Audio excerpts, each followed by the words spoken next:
Un bon entourage recharge ton énergie. Un mauvais entourage te draine ton énergie. Est-ce que les gens autour de toi t'inspirent ou ils t'aspirent? L'homme est une fréquence qui s'accorde à ce qu'il fréquente.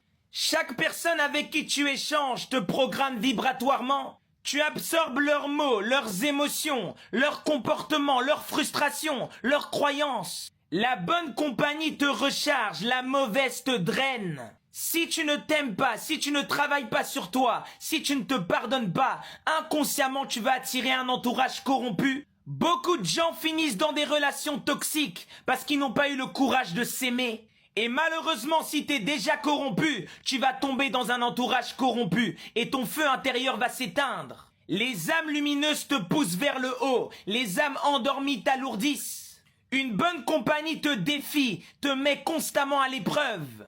Elle ne flatte pas ton ego, elle te pousse à te développer, à éveiller ton potentiel véritable. La mauvaise compagnie adore ta médiocrité, elle veut que tu restes petit, que tu ne penses jamais grand. La mauvaise compagnie normalise la paresse, la stagnation, la plainte. André Gide expliquait qu'il faut fréquenter ceux qui cherchent la vérité et fuir ceux qui l'ont déjà trouvée. Car ceux qui prétendent être déjà arrivés sont des bandits, puisque l'évolution est infinie. Ils vont te dire que non, restons là, c'est bon ce qu'on a déjà.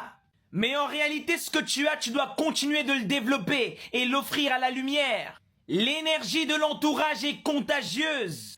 Une conversation avec une personne peut être un soin ou un poison et tu le ressens dans ton corps. Après certaines rencontres, tu rayonnes. Après d'autres, tu te sens vidé, abattu, sans envie. Tout ça, c'est vibratoire. Leur champ s'interpénètre avec le tien. Leurs émotions, leurs pensées colonisent ton champ énergétique. Tu deviens le reflet de ce que tu laisses respirer dans ton champ.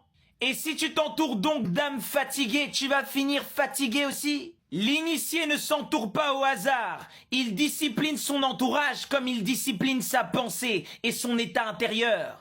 Il sait qu'une simple présence peut le dérégler de son axe. Il observe comment il se sent après chaque rencontre. Il fait preuve de discernement.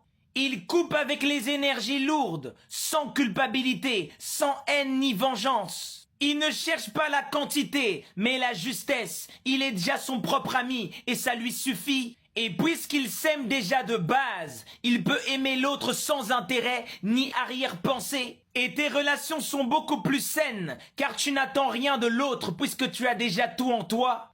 Et c'est là où la bonne compagnie et le bon entourage apparaît, car il est le reflet de ton travail et ton équilibre intérieur. Tu attires des opportunités, des synchronicités harmonieuses. Tu vis dans une énergie d'expansion. Mais en restant avec des plaignants, des âmes qui ont abandonné le combat, tu sabotes ta propre fréquence. La question que tu dois te poser, c'est pas qui m'aime, mais plutôt qui m'élève.